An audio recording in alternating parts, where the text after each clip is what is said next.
It was funny, the little things that make you feel safe. For me, it was the soft glow of my phone screen in the dark, the familiar weight of it in my hand. It was my connection to the world, my little window into everything and everyone. I never thought it could be a window for something else to look back in. It started on a Tuesday, a perfectly ordinary, forgettable Tuesday. I was lying in bed, scrolling through Telegram, just clearing some chat notifications. And then I saw it. You've just found the signal in the static. Listen closely. The story is already beginning. A new message request. The username was just a random string of numbers and letters. No mutual contacts. Nothing. My first instinct, like anyone's, was to ignore it. Probably a bot or a spam account. But then I saw the profile picture. It was small, circular, and dark. I tapped on it to make it larger, and my blood ran cold. It was a photo of me, asleep, in my own bed. The angle was from the foot of the bed. You could see the streetlight from my window casting a pale, orange glow across my face, half buried in the pillow. My own duvet, the one with the little blue stars. It was unmistakably my room. It was unmistakably me. I sat bolt upright, my heart hammering against my ribs.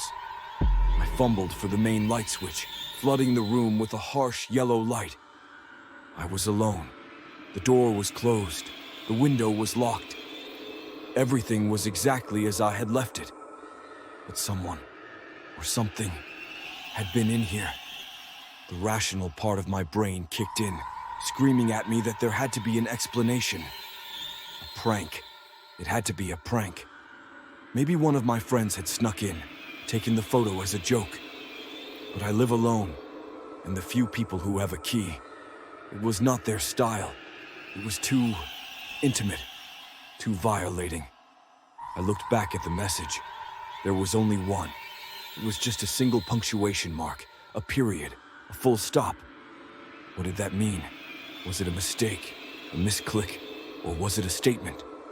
A period. The end. The end of what? My fingers trembled as I typed a reply.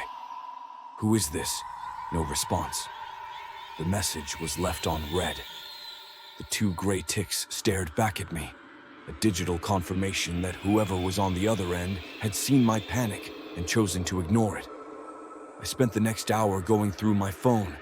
I checked every photo looking for one that matched. Maybe I had sent a silly photo to a friend while drunk. Maybe it was a screenshot from a video call. Nothing. There was no photo like that in my possession. The next evening, I was a wreck. I had called in sick to work. I had not slept. I was jumping at my own reflection. I knew I had to get my phone. I had to see if there was more. With trembling hands, I retrieved it. The screen was a spider web of cracks, but it still worked. I opened Telegram, half expecting another message. There was nothing. Just the last one. Watch. Maybe it was over. Maybe my reaction had satisfied them. That night, exhaustion finally overcame fear. I fell into a fitful, troubled sleep on the sofa, the main light still on. I was jolted awake by a sound, a soft, digital ping. My phone. A notification. It was 3:07 a.m. My blood turned to ice. I did not want to look, but I had to. I always had to. It was a new message, not a request this time. It was from a saved contact. It was from my own number. I was messaging myself. My hands were shaking so violently, I could barely unlock the screen. I opened the chat. There was no profile picture to check. It was my own account. But the message was not from me. It was a video file. Thumbnail was black, and there was a message below it. It said, "The final chapter."